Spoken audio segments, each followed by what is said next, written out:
Hi, hello, welcome back to Bioenergetics with me, Devraj. Today I want to look a bit more at the head and the jawbone in particular, the face, and how we can release tension from here. Because people often say to me, my head is really tense and I want to release tension, and I've had a very tense head a lot of time in my life and I'm still releasing stuff from there. The first thing to say is that, as is characteristic in the school of bioenergetics I kind of create, develop, follow, if you want to release tension from a certain area of your body, you don't necessarily work in that area.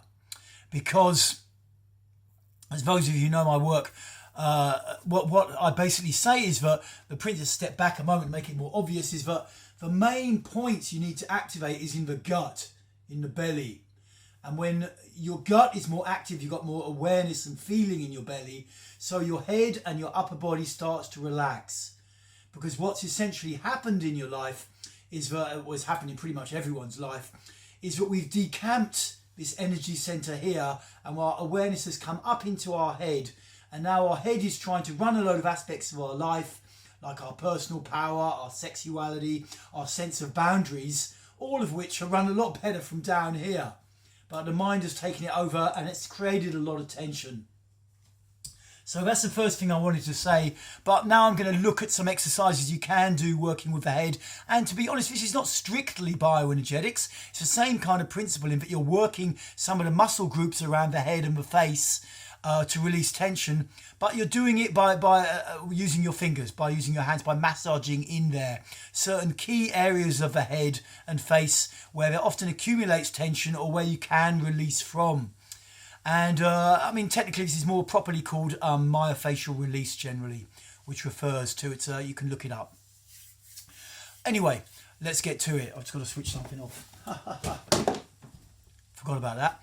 Okay, so the first area of the face we can work, and this is quite an intense area of the face, is the masseter muscle, which runs from the lower cheekbone here, roughly here. I'm going to have to get right up in your face in the camera, down to here on both sides of the face, down to the lower, that part of the jawbone, the lower jawbone there. If you reach in, you can feel it, and there's a muscle that runs here and of course runs here. It's called the masseter muscle.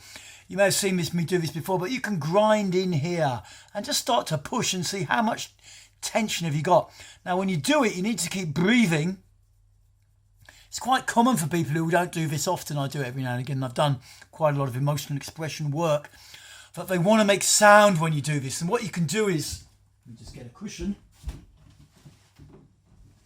So you can get a cushion and kind of put it over your face, grind in there and start to scream and shout, make noise. Try and make the noise from your gut. So it might go a bit like...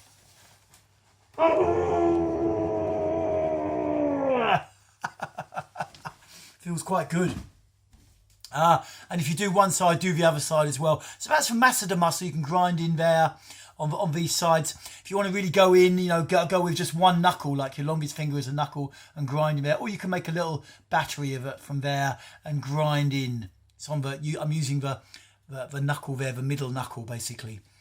Another area you can look at is around the sides of the temple, around here. It's another classic release point in myofascial where you can kind of feel in here. What's important to do is to keep breathing while you do it. Breathe through the mouth and feel what's happening. And if you do one, do the other. That's a great release point around there, just to create a bit of... Oh, something in my eye. And breathe. You've got to breathe deep while you do these techniques. I'm more demonstrating. I'm doing it a little bit, but if I was doing it properly, I wouldn't be talking. I'd just be breathing really deep and trying to feel in there. But, this area with one knuckle... Feel around the scalp there. Be willing to go in quite deep. But if you're causing pain to yourself, you're not really getting a release unless you're breathing or making sound. So either, you do it quite gently or you get in there, but make sure you're really breathing as well. A lot of people, because our natural reaction to pain and discomfort is to close the throat, close the breath and hold off. And this doesn't give you any kind of a release. So all you're then doing is torturing yourself. So you need to breathe, breathe deep. Breathe deep when you do it.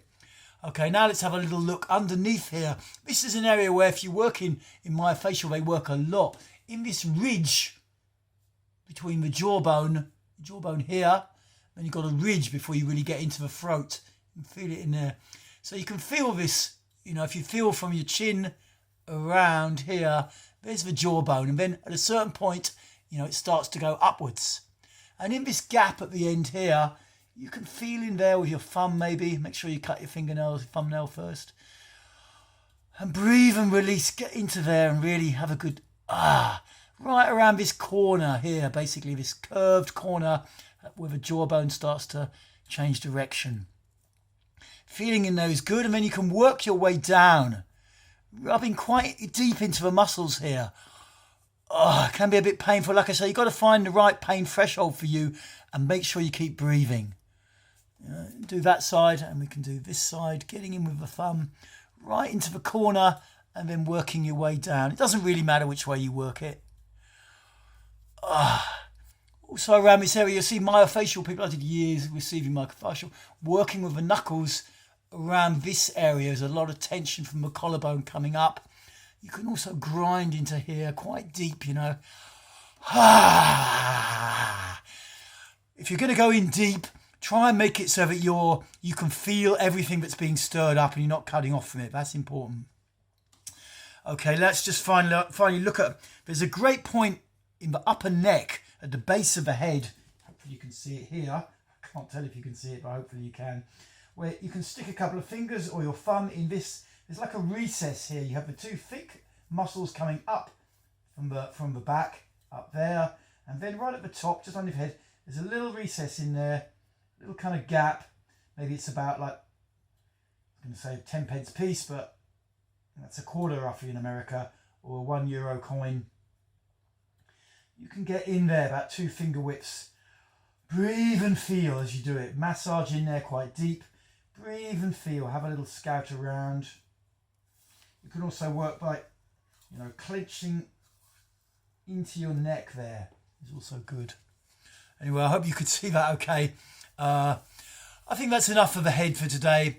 Obviously, you know, there's also points around the eyes, like you can get your fingers here in the edge, kind of when you've got tired eyes, you know, massaging the face generally is good. The corners of the eyes, we can get in there. The key to it, as with the other bioenergetics, is to really, you know, breathe and feel, and you start to move stuff.